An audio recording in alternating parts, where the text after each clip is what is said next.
You asked and you asked, and now your asking has become regular.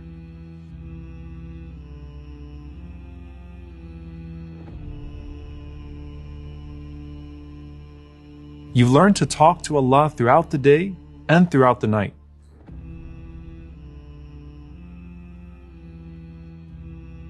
But while you're enjoying your new closeness with Allah, you're still wondering how the answer to your prayers is going to unfold. You have crucial decisions ahead. Career decisions, family decisions, life decisions. And you and everyone you love is praying for you to get it right. Imam an-Nawawi rahimahullah said, no person ever regrets istishara, which is to seek consultation from righteous people, and istikhara, which is a prayer for guidance from your generous Lord. And with big moments ahead, and your du'as for the means to all fall into place, you now await the results of your prayer.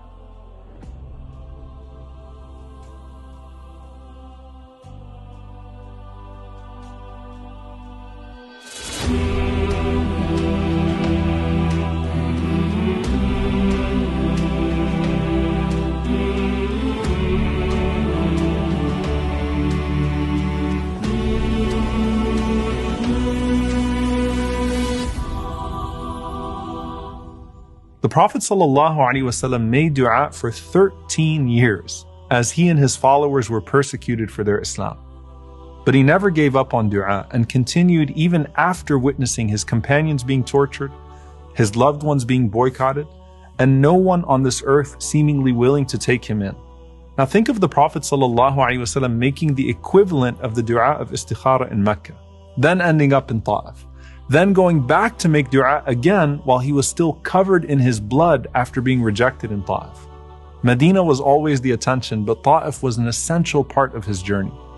And sometimes the interim part of your dua is as essential as the final landing point. I made istikhara and I took a job, or I got into a relationship that ended up being bad for me. No, it was a springboard to something else. Zakaria alayhi salam made dua for a child for decades and decades without a baby being born. But how much was birthed for him and his wife in Jannah for every single time they made those sincere duas? While perhaps Allah opened up other opportunities for them that wouldn't have been possible if they had children. Would Zakaria have paid as close attention to Maryam, the greatest woman of all time, and taken care of her and provided for her if he had children of his own? Ibrahim and Sarah made dua for children for decades before they arrived. Would Hajar and Ismail have even come into the picture if Ishaq was born 13 years earlier instead of his brother Ismail? Allah answered all of their duas according to His time and His plan, and brought out the best in every one of those circumstances. The Prophet ﷺ wanted his home in Mecca to embrace him right away, but he was gifted with Medina, an entire city of his own. The dua of istikhara is asking Allah to place you where it's best for your dunya and akhirah at that particular juncture.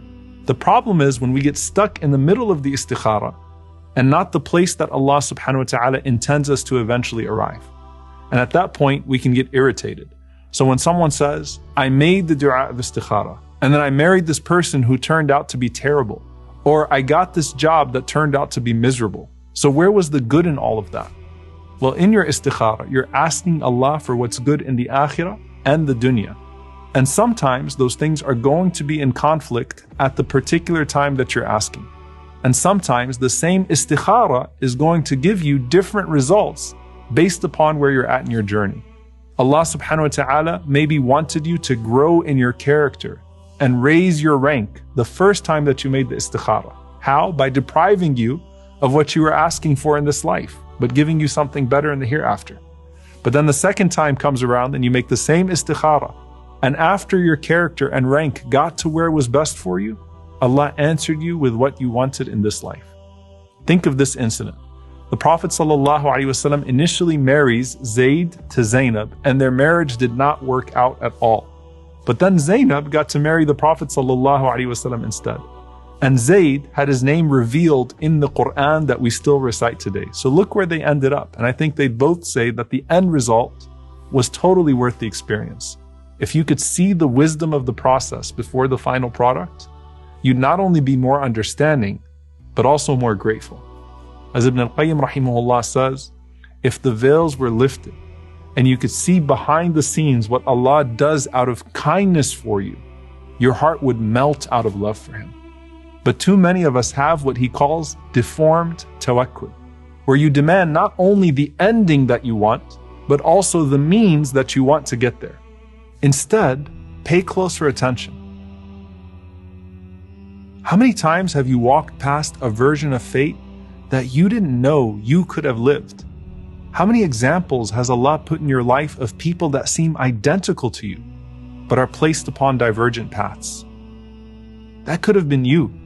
And had it been you, it would have been better for you. Because whatever state leads your heart back to Allah is the best one for you at any given time.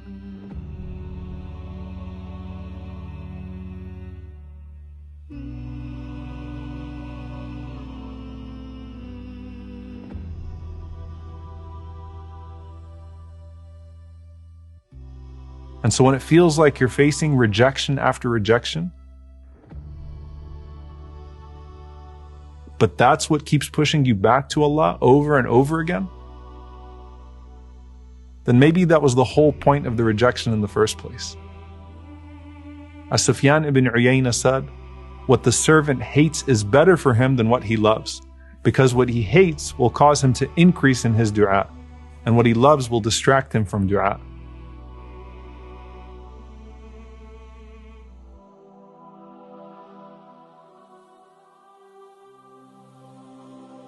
And as the time passes and the need becomes more urgent, your prayers become more urgent as well.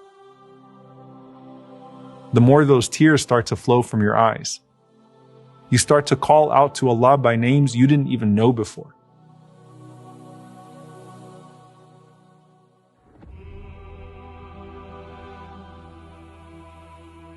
You connect with Allah on a higher level than ever.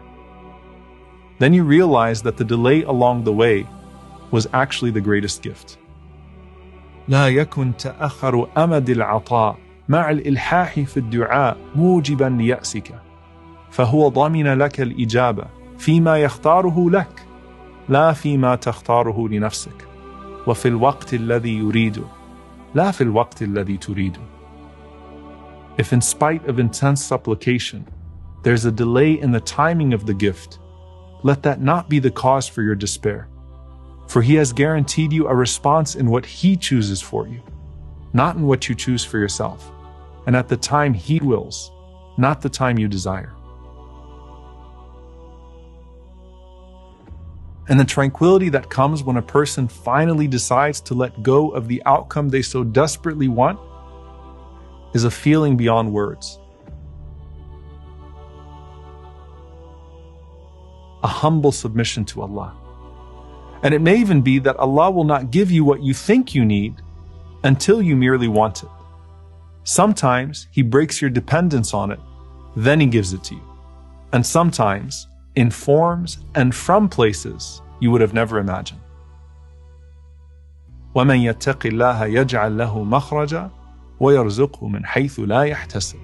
Whoever has taqwa of Allah, He makes a way out for him and provides him from places he would have never expected. So when your next test comes along, you'll have more spiritual and mental strength to face it than you would have ever had before. قل لن يصيبنا إلا ما كتب الله لنا هو مولانا وعلى الله فليتوكل المؤمنون.